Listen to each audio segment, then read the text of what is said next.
Honestly, I think details make a story, and that's what history really is. It's a story about who we are and how we came to be who we are. And you need details to make that story fun and entertaining or understandable. This podcast encourages and empowers you to create your own unique real story, develop your own unique real statement, and discover your own unique real self. The power is yours.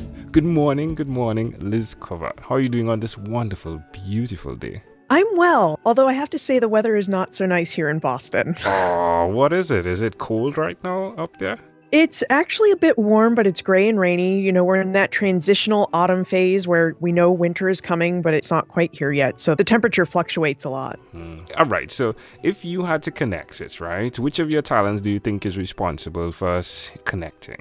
You know, I think it's my talent for connecting people. I'm a historian, so I'm really interested in how people act and why they act the way they do over time and how that changes over time. And, you know, I kind of model that in my own life. Like, I'm constantly connecting people with history and the scholars who produce it.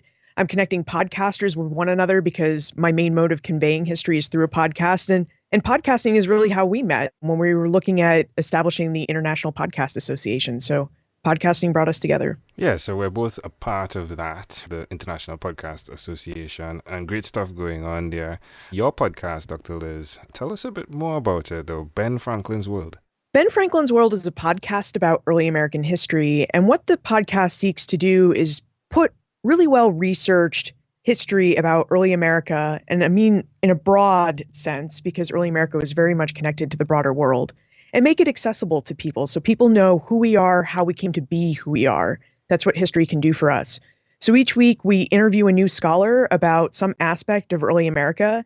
And again, that could be, you know, a history of the Caribbean or a history of North America or something that happened in Europe or Africa, because the Atlantic world of the 18th century, the world of Ben Franklin, was all very interconnected. It was just communication was slower.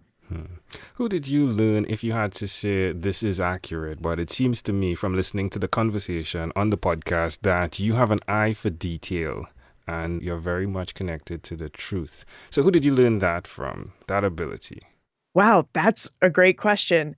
I must have just picked it up along the way. My parents have always been concerned with commitment and paying attention to detail. If you make a commitment, you stick it out. But I do have a detailed mind, and honestly, I think details make a story, and that's what history really is. It's a story about who we are and how we came to be who we are. And, you know, you need details to make that story fun and entertaining or understandable. You know, not all history, of course, is fun and entertaining. Some of it's very serious, but, you know, we need to grapple with that. And details, I think, help us grapple with that. Now, there are the two sides of the coin where you could be that person who isn't focusing on the details, right? And just living life. And that's cool, right? But why will you continue being this person who is focusing on the details of life?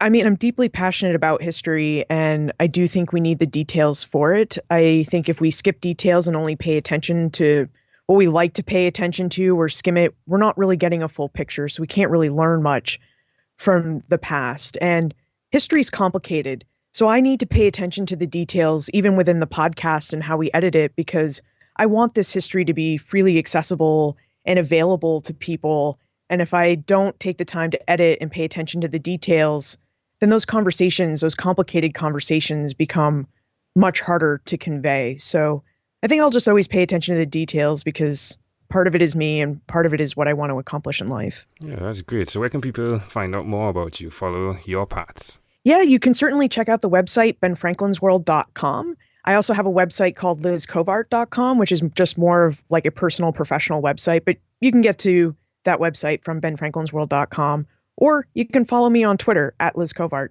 Oh, there we go. Tell me one other thing that you've done consistently over the last 3 years, please. It could be for fun. Wow. I ice skate.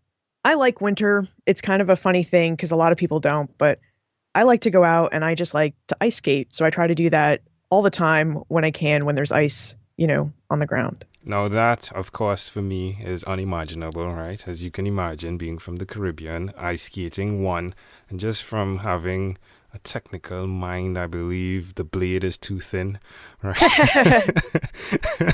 Right, from that concept. How does it make you feel when you're out there? Free. You know, you can glide across the ice and you can just let your mind wander or listen to music. I like to watch the other skaters because they're much better often than I am. And I actually picked up ice skating because I learned to ski. My parents gave my brother and I skiing lessons and made us love winter because they figured if we were going to live in New England, we'd had to learn to love it. So it worked. And, I find a lot of the mechanics of ice skating like skiing, but on the skis, your blade is much bigger, you're right, than on the ice skate. But yeah, I feel free both, just being out there either on the slopes or on the ice. Suggest to someone that's listening why they should incorporate that into their life. Not necessarily ice skating, but an opportunity to have that freedom in the midst of everything that they're doing, specifically those that are detail-oriented. It's just a time to let your mind wander. And even when your mind is wandering, it's productive time in that your brain is always making connections or just thinking on things, even when you're not conscious about it. So working something that gives you that space to allow you to feel free is really just a form of self-care and a way of letting your mind work the way it's supposed to work. Love it. Amazing audience. Again, you're hearing it live from Dr. Liz Covart, or Covart, whichever way you want to pronounce it, right? I like the Covart part. It feels like art that is covered, history, and you're revealing it, So again, Dr. Liz Covart, let's switch gears for a moment. Let me invite you into my time machine that is surrounded with beautiful warm blue Caribbean water. Dr. Liz, what's your earliest childhood memory? I think it's of my brother being born. He's 2 years younger than me, and I have this vague memory of my parents introducing them to me, my grandmother kind of taking care of me and going to visit him. But, I would have only just been 2, so I think that is the earliest memory, Why do you think it's so clear, though, this particular memory? I think it's just family. And it's one of those, what do they call them, Lightbulb moments or flash moments? Like it's a big moment in your life. And I think that's, in part why I remember it. How do you see that memory connecting to who you are today? I think it's about people, right? Yeah, my brother is family, but he's also a person. And getting to know him and his history and all that, I think it's just connected. It's beautiful, isn't it? Yeah. To know that you're the person doing and preserving history. And that's something you did at 2. I mean, of course, you weren't mindful. You weren't like, I'm going to be a podcaster. But it's pretty cool, isn't it? It is pretty cool. All right. If we fast forward to when you were 12 years old, what was your favorite song then? Oh, wow.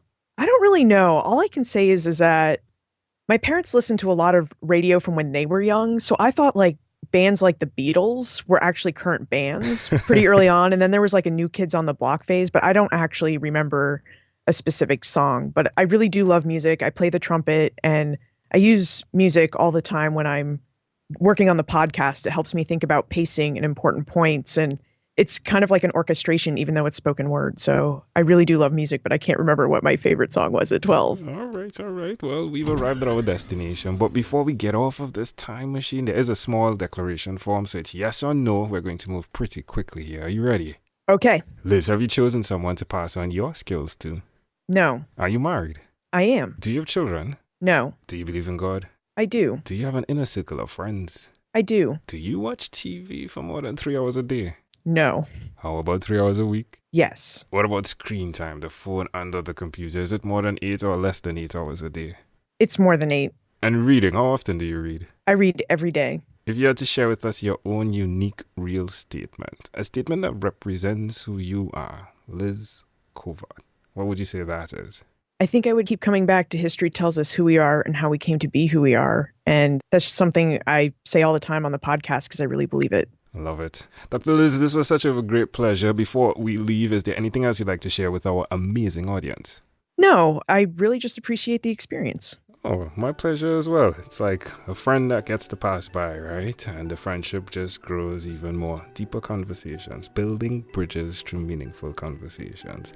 Loved it. Amazing audience again. Liz Covart. Liz, a pleasure, a treasure. Thank you for being on what is inspired by 12-minute Convos with Angel Jones. This podcast is produced by Pod Edits. Visit podedits.com for professional podcast publishing.